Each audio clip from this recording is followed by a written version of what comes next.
I gave up headlining at Coachella for this? Oh, Trickster, you wish. Also, yes, photosensitivity, epilepsy, seizure warning.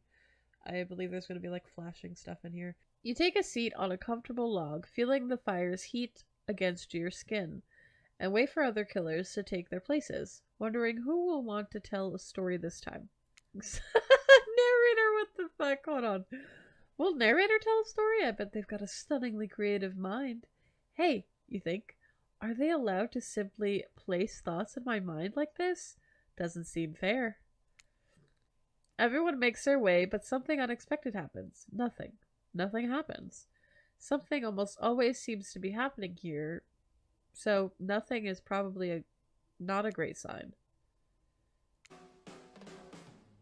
Oh, cool. And now everyone is looking at you. So, you know, do something. Should I pick someone to tell a story, or we could play charades? Boggle? Well, we were actually thinking, why don't you tell us a story? Story time. Okay, Wraith points to his spine and skull staff thingamajig at you. You duck out of its way. Who knows what that thing can do? Probably shoot lasers. Try not to bore us. We're just very interested in you. Don't speak for me, Huntress. Now you can't tell if you're warm from the fire or if it's your nerves heating up. I know that the fire is right here, but maybe if we stop talking about it all the time, we can start to pretend it's not here and doesn't, you know, threaten to burn us alive. He's not supposed to hear me. Get out of here. Wraith. Mortish was about to make an important decision about telling a story or not. I'll tell a story. Sure, I'm gonna tell a story. I hope it's a mystery. Oh, Trickster's here. I didn't realize Trickster was here. Okay. So what type of story do you want to tell? I feel like they would really like action stories. Here's an action-packed yarn for you. The time I got into a bar fight. I know, right? Where did Trickster come from? The group is interested. They lean in. I'm all ears. I'm not talking about the bucket of them I have on my boat. Ew! You crack open a beer by smashing the bottle cap off of the nearest rock before starting. I'm at the local watering hole I was not at the local watering hole. I'm at the local watering hole, powering up my regular 12 beers before I slay at the pool table. What the fuck is this dialogue? Slay is good. Steely Dan blasts from the jukebox. The bartender's tip jar is filled to the brim. I pound the final pint and smash the glass on the counter as I demand shots for the entire joint. The patrons cheer for me. I am their god. Suddenly, I hear the telltale revving of engines outside. Motorcycles. The saloon doors swing. I feel like this is a movie reference. The saloon doors swing open. Wait, it's a saloon now? Steely Dan, Iron Maiden. Oh, maybe. He sounds sexy. I did not read that last part. Though I smelled something acrid from Akron when I hopped off the hog, Slim says with a sneer. I get up from my stool, the gal behind me rubbing my shoulders, revving me up for the inevitable fight. Long way from home, aren't we, Slim? What are the fine people of Elm Street going to do without someone to sell them someone's secondhand cufflinks tonight? I taunt him. These strokes this is just a smorgasbord of different shit, isn't it? This story has a lot of specific geographical references to it. I have a perfectly good job at the pawn shop. Why are you coming at me like this? Slim yells. That's fair, I scream back. Why do we even hate each other? I can't even remember. Something about me cutting you off in traffic, but it was a misunderstanding, Slim yells. Well then, let's hug it out, I say, tears starting to well in my eyes. And we made up. What about the bar fight? Oh yeah, we got into a real blowout fight later that night. Really yelled our proverbial heads off. But it was just an argument about whether you should say pop or soda. Do not get me started on that. It is soda. It is soda. Come on. I gave up headlining at Coachella for this? Oh, Trickster, you wish. Spirit laughs hysterically, probably laughing at you, but it's a laugh you're ready to accept. Okay, that was not a very good story. I don't mean to insult you, but it was actually quite bad. Sorry, but this narrator keeps it real. We can't just end it there. So, who else would you like to hear the story from tonight? You look from killer to killer, trying to decide who might be the price. Okay. You know, okay, so we did, I don't know if she can have another story, so we're not gonna pick Huntress again this time, because it seems like they're just telling their backstories. So I want to go to Spirit. Let's let Spirit talk. I suppose I could tell a story. I don't really want to, but anything I say is sure to be better than whatever you get out of anyone else in this group. Like all good stories, I stole this one from someone in the past who is dead now and can't do anything about it. I know, look at the little blushies. And she's got a little nervous face. See the nervous face? It's called The Bride. Technically, I suppose, the fiancé. One winter, a young couple decided that the next spring they would be married. The two were madly in love and could not wait for the snow to melt so they could join in matrimony and unite their souls for eternity.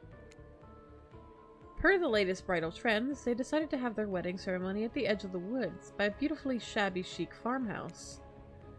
Together, they spent months planning the details of the wedding. The two created invitations, figured out seating arrangements, and tasted 100 cakes before settling on the perfect one. They chose Lilikoi, by the way. So fancy. When it came time to figure out the decorations, however, the bride, fiancé, I guess, since she wasn't actually married yet, wanted to take the lead and set the style. After all, her boyfriend had been wearing cargo shorts and open-toed sandals for pretty much their entire relationship, so he was definitely not to be trusted. Having decided on such a lovely natural setting for the ceremony, the fiancé decided that she would create unique floral arrangements from the local wildflowers that surrounded the farmhouse. As soon as the sun rose on the first day of spring, she set off into the woods. Each day, she spent hours mapping out where the best blooms could be found, and prepared to pick them herself the morning of the wedding, so that they'd be at the height of their freshness and beauty. Enamored with the incredible variety of flowers in the woods she surveyed, the bride, fiancé, since they had not yet been married, became obsessed with knowing just how many there were, so that she could choose the absolute best. When the fateful morning of their big day finally came, the fiancé told her husband-to-be that she had one final errand before the wedding. Excited for the ceremony to come, she dressed in her beautiful white gown and set off in the woods to gather flowers, treading carefully as she followed her route, selecting only the best stems and collecting them in a basket. However, when she came upon a familiar clearing, something was not as she expected. Somehow, it was more beautiful now than it ever had been, and, just on the edge of her view, was a new bush filled with blossoms so vibrant and colorful she became dizzy just looking at them. But the fiancé ignored her sudden spell and pressed ahead, scooping up flower after flower, and every time she did, she noticed just further ahead, and possibly even more beautiful blossoms. Carried by the sweet fragrance of spring air, the bride, fiancé, crept farther and farther into the woods. Yikes forever. I know, yikes forever. Until she turned a corner, stepped over a mossy fallen trunk, and realized she had been here before. But this wasn't the clearing she remembered, or at least not how she remembered it. The flowers were suddenly overripe, decaying, falling from their stems, and festering moldy piles onto the floor. Bees had been now only flies. Where bees had been not only flies buzzed, where the scene of flowers had once intoxicated her, the odor of mildew now made her sick. She turned and looked back, but the path was dark. Into a shadowy glen she walked and walked and walked. That day, as guests gathered at the farmhouse, the fiancé was nowhere to be seen. Her friends, family, and love began to look for her, but to no avail. They searched the pasture, the tree line, and into the forest, but there were no beautiful wildflowers or young lovers to be seen. Just dead old trees, trampled vines, and moss-covered rocks. The fiancé stayed a fiancé, for eternity. Always wandering, looking for fresher blooms to clip, but never finding them. Distracted by a never-ending search for perfection, unable to see that you are loved for who you are. Out there all alone. I thought it was beautiful and sad. Just like someone we know. she was, I wouldn't say that's bridezilla, because she wasn't being, like, she wasn't hammering on, to the fiance about it. She was like, hey, I'm gonna get the flowers. I'll be back. How is story time? A lot of people like to take potshots at sequels, but I think every good story deserves a follow-up. And I feel bad for not choosing Huntress, but that story was actually really good. When you think it's the end, the sequel is almost never as rewarding as the original. That's why I'm much more a fan of the episodic style of storytelling. Knowing it's a series takes a lot of pressure off of any individual installment and builds a greater sense of community between audience and creator. Tell me, Mortish, if you could delete any sequel from existence, what would it be? Don't answer that. We actually don't care. We're just here to make sure that we seamlessly move on to the next segment of the evening. God forbid my small talk get in the way of a romantic Twilight moment. Dwight, I'm gonna need you to shut your yap trap. It's a good word, yap trap. You know that we need to get back to that thing we do whenever we're not on screen. Stabbing each other. Okay, okay. You have fun tonight and try not to wink wink. End up dead. Why did you say the woods wink wink out loud? And what kind of double entendre are you getting at with the end up dead thing?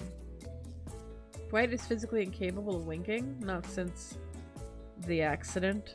And you do know that all of these people are despicable criminals with double-digit kill counts, right? Well, except for Spirit. She really doesn't belong here. She's strictly a victim, not the perpetrator. No wonder she's pissed. Yeah. Did I hear somebody trash-talking Spirit? Deal me in. What do you say we take this talk to the hot tub so I can soak this bod while I roast that ghost with some killer hot takes? Please, enough talk of burns, things that are lit or getting blazed. It's enough that these activities have to be set next to a literal fire. Must I be surrounded by figurative flames as well? What if we turned and ran as far away from this place as we could, just you and me? On those spindly legs? You'd probably tire out before you got too far. If it's running away to someplace more secluded Mortish is after, they should obviously join me. Have you seen those legs? These legs, pure power. Those legs are pure power, man. Not that my walk speed really reflects my giant stature, but that's because I choose to move slowly for stealthy regions. It's my own choice and it's completely logical. Why is everyone so obsessed with comparing themselves to each other and creating drama? I'm so over all that. Don't you get it? Society wants to trick you into fighting with each other so that corporations can swoop in and sell you fake solutions to all your fabricated problems. Spirit, stop speaking to me on a spiritual level. I'll be sitting in the shade drinking something locally sourced while thumbing through a public domain novella printed on recycled paper because I refuse to play their game anymore. Oh my god, fucking Spirit. Batman the Brave could pull it off because it was literally a silly show. Joker's far more serious when we do it. Yeah. You can't fight me with pineapple, I'll just eat it. It's like she's actively trying to be as unappealing as possible. Does it really turn anyone else on, or is it just me? Oh, shit! Trapper's admitting some shit. Despite Trapper's insatiable appetite, it seems his attention, along with the attention of everyone else, is still on you for the moment. If you could, I don't know, just pick one of us, maybe we could all move on with our lives, or you know, some special projects we might have going. You heard him. Who will it be? Who will you head off with for an evening activity? I'm just saying, you may not get a ton of chances to date around like this before your time on Murder's Island comes to a close. And no, I'm not saying that with that name either, but with the streaming reality TV dating show boom happening, it's pretty much all that wasn't taken. Wow. You can't trap me. I'll just eat my way out. Which killer will you pick? And yes, we're back to excluding Trickster because, ugh, that guy. Listen, we're going Huntress because that's the route we're going. I'm just sad we didn't hear her other story. Huntress? You know, I had a feeling you'd pick me. You've got good taste. And I don't just say that because I'm considering eating you. That better not mean in an actual way. You better not actually be wanting to eat me, like, Huntress licks her lips as she eyes you up and down. Hey, how you doing, baby? How you doing? How you doing? How you doing, baby? What's up? What's up? You never felt like a literal piece of meat this much in your life before. What have you gotten yourself into? Let's go over to the bar. I'm going to make you into something special. Are you about to do body shots? You and Huntress whisk yourself away to the bar, and when you arrive, you find an arrangement of arts and craft supplies? Are those taxidermy tools? Cool, cool, cool. Are you freaking out? I'm not freaking out. You wonder what's going to go through. You wonder what's going through Hunter's head. Though she's bubbly and enthusiastic, you're always terrified she might snap. Something on your mind? How tall is Huntress? Because I might not be looking up. I could be looking down. I'm pretty tall. She smiles. Drink this. Oh, it's beautiful. Huntress hands you a seemingly normal tropical cocktail. If one were to drug you into some sort of state in which you could be operated on, these flavors would certainly hide the poison. I don't care. Look at the cute ass glass. Oh my god, I want it. You look around and consider what else there is to live for besides becoming Huntress' little toy. And the conclusion is... let's do it.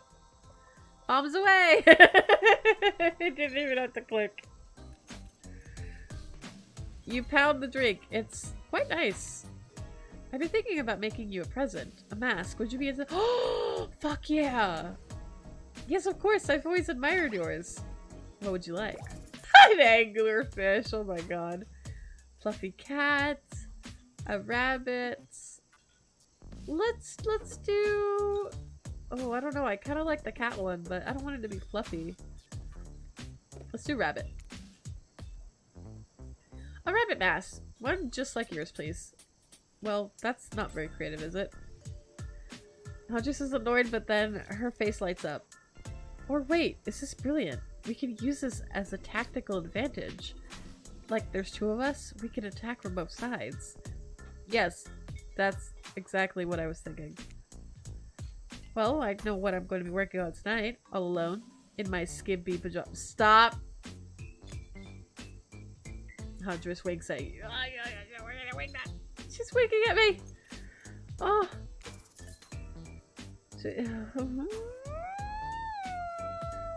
Should we just get out of here? I'm kind of tempted to click it.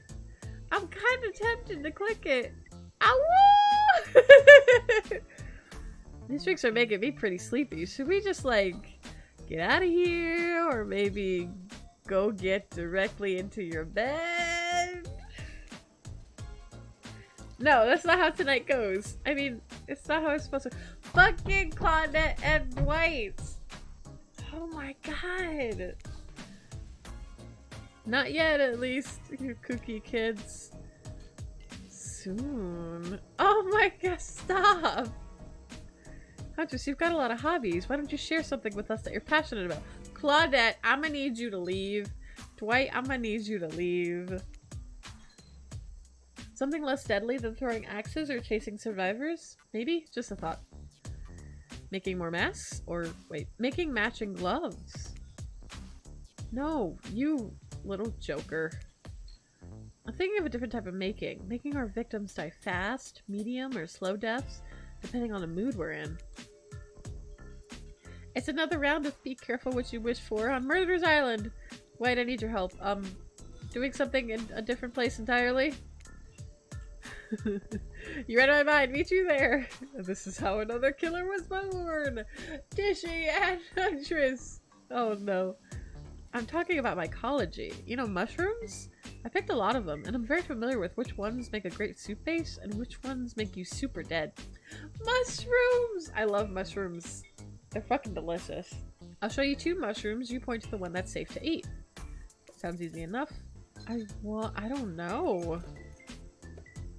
I want to say this one because my brain goes, this obviously looks like it's appealing, thus it's not.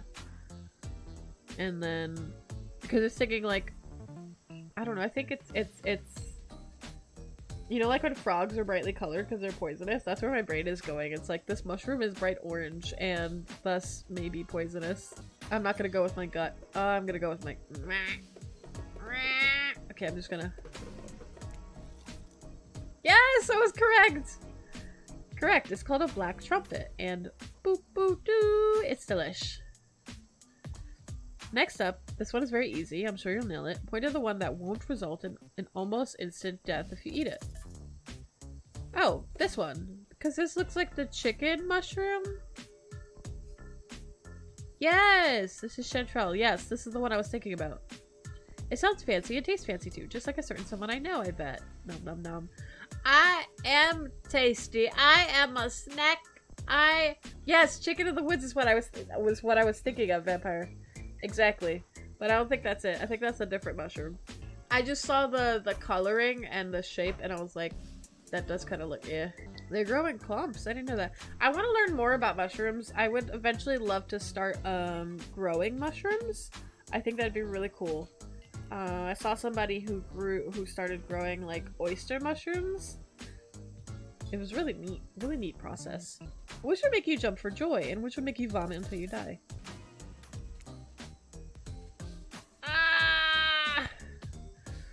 Geez, I'm sorry, honey. That's a destroying angel. It's very deadly. Not to be confused with wish-granting angel, which is what you might imagine while you're hallucinating on your deathbed. Oh no. That was fun, right? I like flexing a little more than just my biceps for you. But hey, baby, you can flex those biceps anytime you want. Alright, let's see here. Tabulating your answers. Not great, not all wrong, but it takes one poisonous mushroom to put you down for good. Guess you'll just need to keep me around so you don't shove anything deadly in your mouth. I mean, you're deadly and I'd like to shove you in my... No. Huntress claps her hands giggly. I appreciate you spending time with me tonight. I know the other killers are all very alluring in their own way. It means a lot that you spend time with a forest bumpkin such as myself. You're not a bumpkin. You're not a bumpkin. You're a strong, independent woman. Don't demean yourself. Huntress leaps on you, knife to your throat. I'll demean myself when I want to. She's angry, but also turned on. This is pretty hot. And they're back! We're here. Claude and Dwight are gathering everyone together on the beach. Typical. Exactly what the voice said. I'm telling you, and I'm being honest, that you're the only one who can hear me. That's a fucking lie. The gang's all together again on the volleyball court. Seems like only yesterday you were sitting on the sidelines watching everyone get sweaty. That's because it was. Oi, feels like I've been here a lot longer than that, actually. It's so late that the sun is already beginning to rise. Better get this over with quickly so that I mean you, can get some beauty rest. I do not recommend the eternal damnation of perpetual narratum. Good thing you've usually... Okay, well, that's fine. Really getting to know the gang, the brain, the moogle, the basketball case, the psychotic bunny girl. How dare you? You know, the 4 types of people. Anyway, everyone is gathered on the volleyball court for a new type of game. Pitch your dream, date and see who Mortish chooses. Oh my god. Who's ready for a round robin? How round are we talking? No, not to eat, Huntress. Each killer gets 2 minutes to tell you all about their dream date they have planned for you tomorrow. In no particular order, which is a weird thing to mention, right? Almost like order does matter. Wraith, why don't you go first? You look like you'd hate that. Claude! Oh, stop talking. Well, I don't know. I'd really prefer to just tell Mortish privately. I don't really know how this is gonna work with these game mechanics. What if you just whispered it to Mortish? Wraith considers this for a long moment. Too long. That's fine. Without moving, Wraith lowers his voice to barely an audible whisper. Tomorrow we have to find my bell. And then I can finally tell you about what I've been working on. It's going to be really special. The kind of thing where we really bond. And maybe finally get off this island. And maybe then we can go on a real date. You done? Is that it? Wraith now Nods. Great, Huntress, why don't you take it from here? Tomorrow morning, I'm planning a nice atmospheric breakfast on the yacht. Don't worry, Trapper won't even know it's gone. We're fucking stealing his yacht. What was that? Nothing. Go away. Then, boy oh boy, I've got such an adventure plan. It involves hunting for treasure. What kind of treasure are we looking for? Guess you'll have to pick me to find out. Let me tell you, it's primo stuff. Because it's clear you're gonna pick me. Yeah. Confident, mysterious, I like it. Hit a spirit figuratively. Damn it, Dwight. You gotta watch your words with these people. Tomorrow, you'll spit in the face of God, die, and be reborn anew. That's it? If you're not intrigued by that, I don't want you. Go draw crayon art with Trapper or dig up whatever mysteries with Wraith. I don't know what those guys do all day. You want to at least specify which god you'll be spitting in the face of? All of them. This gives me such gremlin energy. Yes. Okay then, so hydrate tonight if you intend on hanging with Spirit. Great, Huntress, why don't you take it from here? Wait. Why is it repeating? What the fuck? Did y'all see that? It was Huntress twice. Trapper didn't even get to say anything. Is that a glitch? Or is that supposed to happen? Now go about all these spoon-worthy options so you're ready to make a choice. Have a swell night. Did you two forget to mention something? Oh gosh, how could we forget? Before you run off to slumber peacefully, there's one more thing to do. Trapper didn't get to say a date. He just got a little cameo in Huntress twice. Huntress spoke twice for some reason. Until then, have a good rest of day, and I love you!